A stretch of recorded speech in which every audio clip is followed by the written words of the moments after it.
Hey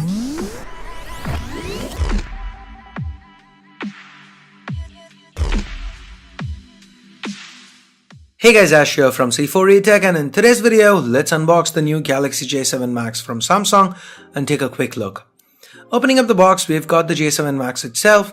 Let's peel the plastic off. The metal body looks and feels nice. Getting back to the box, we've got the regular leaflets. Here are the SAR values for those interested. Then there's a SIM ejector tool, the travel adapter, regular earphones, and a micro USB cable. Let's now quickly take a look at the placements on the J7 Max. To the back, we've got Samsung branding, and above that, a 13 megapixel camera with an LED flash. Note that the camera is surrounded by a smart glow light, so that's smart glow 2.0. To the front, on top, we've got yet another 13 megapixel shooter, the earpiece, sensors, and LED flash. Samsung branding, that's followed by a 5.7-inch Full HD display. This is not an AMOLED display, it's IPS LCD. The contrast still appears decent, the colors are a little on the cooler side of the spectrum, but the viewing angles appear good. The fact that this display is covered by 2.5D glass adds to the looks, and at the bottom we've got a physical home key flanked by capacitive keys that sadly are in backlit. The home key has a fingerprint scanner built in.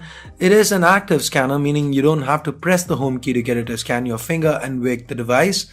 It is a little slower than other scanners in the price segment, but seems to work alright. To the bottom, we've got a 3.5mm headphone jack, the primary microphone, and a micro USB port. The power button and the internal speaker are present to the right. There's nothing up top, and the volume keys along with two trays can be found to the left. These can take two SIMs and a micro SD card. Gotta appreciate Samsung for not going the hybrid route here. Metal all around, this phone feels nice in hand. It also looks quite sleek at 8.1mm without a camera bump. Though the display is now smaller than the last J Max, which had a humongous 7-inch display, it is still a 5.7-inch display. So the J7 Max is not gonna be great for single-handed usage. You're probably gonna have to use it with both hands more often than not. Anyway, moving on from build and looks onto what's underneath the hood. The J7 Max sports a MediaTek chip, the MediaTek Helio P20 to be precise. That's a combination of 8 A53 cores clocked up to 1.6 GHz each, along with a Mali T880 MP2 GPU, 4 GB of RAM, and 32 GB of onboard storage. All this is backed up by a 3300 mAh battery. On the software side of things, the J7 Max runs on Android 7 Nougat with Samsung Experience 8.1 on top.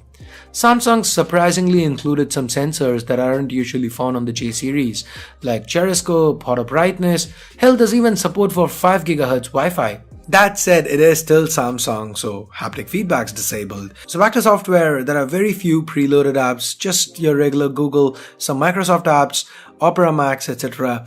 There's support for Samsung Pay Mini here. It lets you pay using UPI and mobile wallets, and given that you need your fingerprint to access it, it's quite secure as well. Smart Glow gets its own app.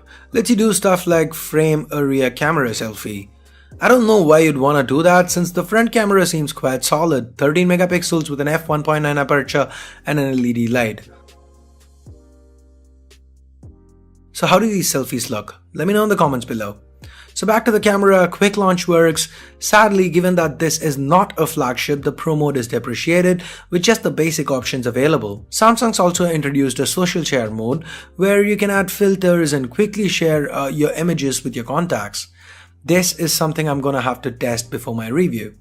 Anyway, these samples were quickly shot around the office with the 13 megapixel f1.7 rear camera. What do you think about them? The images seem quite promising. I think Samsung's done a good job here. Do you agree? Again, let me know in the comments below. By the way, the J7 Max seems quick to focus usually, but does struggle for focus while shooting macro. I think this is something Samsung can fix with an update, so hope they do that. With that, we get to the price.